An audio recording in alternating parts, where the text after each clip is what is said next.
Thing is so sick. Like 5 underclings, one after the other. The last with this really precise thumb, super demanding.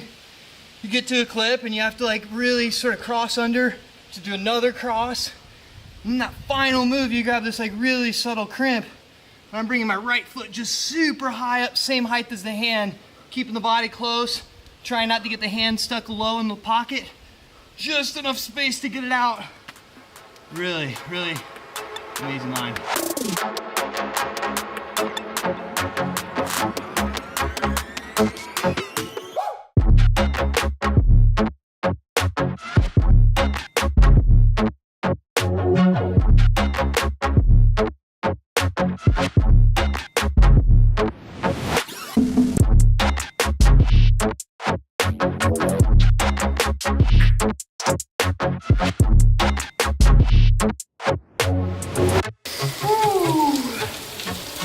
Super pumped. Oh my gosh. Awesome to have you guys out. I'm Zimba, and I've been climbing for a little over 10 years now as a dedicated passion, something that really moves me to be my best self. And in that journey to be my best self, I'm finding getting a place, working towards one big objective, balancing that with climbing, and that I've chosen to do here in the Red River Gorge. Finally bought a place 14 months ago, and that's where we're at today. And this, as a young man in uncertain times, is what I'll be working on for the next many years. In college, I am grateful that dance was my minor. It was a focus of mine, movement, flexibility. I see climbing as vertical dance. I feel really grateful that climbing found me at a young age in the form of just getting on Walmarts and buildings and frankly trespassing on roofs that I shouldn't be on when trees got too easy. And then through scouts, finding healthy outlets of going to the local climbing gyms and pulling on plastic and loving it and making friends and ending up going outside a few times enough to say, I really like this. And this isn't have any risk of getting me in trouble like being on top of buildings do. And it's way harder. I'm loving the puzzles. So much for me at a young age and still present day, I love puzzles. Not necessarily these two-dimensional which piece goes where, but complex like mental brain mind puzzles. Things where you can't really figure it out quickly and you're having to really crunch some numbers or figures. Climbing is really like, here's this puzzle, here's this problem if you're bouldering, and the solution and how much time you have to solve it is all dependent on your fitness. And the solutions you come and bring to solving this particular problem can only be found through experience. So when I first arrived here in the Red and there were others living in their car, passionate about what they were doing each day, getting up early, talking around the fire about this climbing objective or that climbing objective.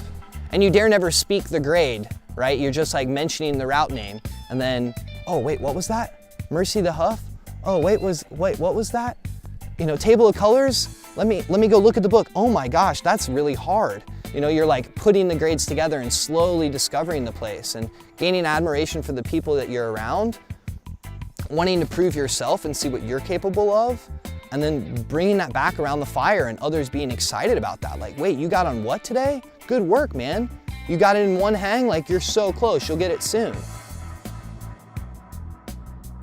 We're only about 4 minutes away from the Motherlode parking lot, and here in just a few minutes, we'll take a trip down the road and we'll get to some rock climbing. So many crags in the Red have a lot of notoriety. You hear about it at the campground, you hear about it amongst your friends, maybe you see it online, you're like, oh, I really want to try that. Shipyard is not one of those places, and Sail is not one of those routes. I've like never really heard anybody talk about it.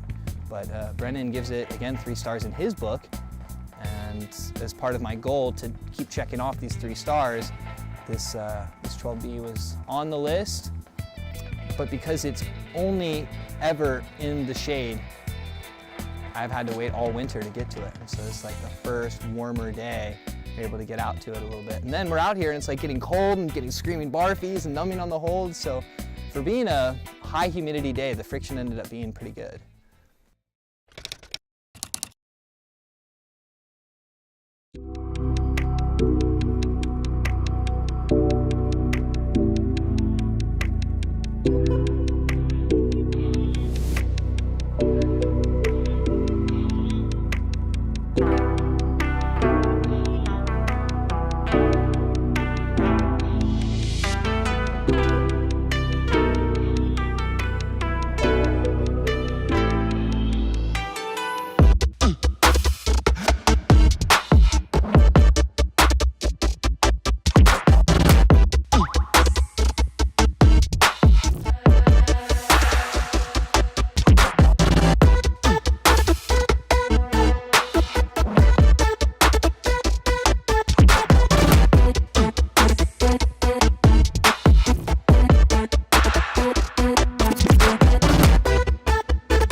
Is so sick.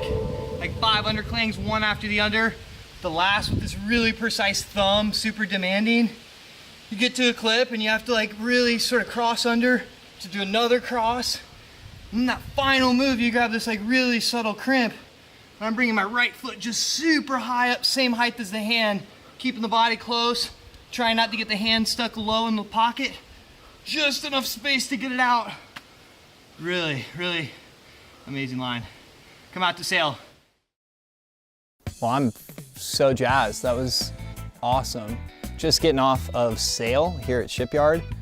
Thing's so sweet, sort of like subdued classic. Brendan gives it 3 stars, Ray only gives it 4.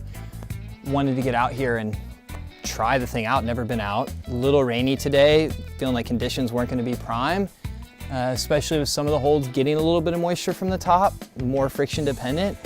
But I was able to pull it out second go somehow. Went up, hung draws, sort of brushed a few things, saw what, was surprised at how hard some of the movements are on this, as it's really rare to get one undercling into another undercling. And this route has at least 4 underclings back to back. Continuous flow, like undercling to small crimp, to big pocket, very thumb dependent, 2 finger, swimming out to big undercling, coming up into an undercling, over again to another one, each more shallow than the last, culminating to like a big swim out, very important thumb, very subtle, like the worst of the 4, really needed to work feet over, and then for me, a full extension, coming into a clip that then like sets me up to make the final clip under my hand. And I knew I'd be pretty tired at that point, but I didn't anticipate how much that right hand would want a momentary recovery. And so I ended up needing to take the subtle left 2 finger just beside it, shake on something terrible, which seemed like a bad idea because the final move is really left hand crimp dependent. But I just did what I needed, reeled back in, made the clip, and luckily was able to execute that final bit, which is getting some rain on it. But with enough core tension, you're getting your foot like so high up by your ear that your belly is just sort of into it. I'm coming to this subtle thing. It's maybe only taking like 5 pounds off of the body, but it's just enough to come as you're falling away into like a final precision slot. When you're there, you hopefully won't fall. You're little ways above the last bolt, and luckily was able to pull it out, but it is definitely raining up there. Wasn't sure for today if it was gonna happen, and somehow we were able to pull it off.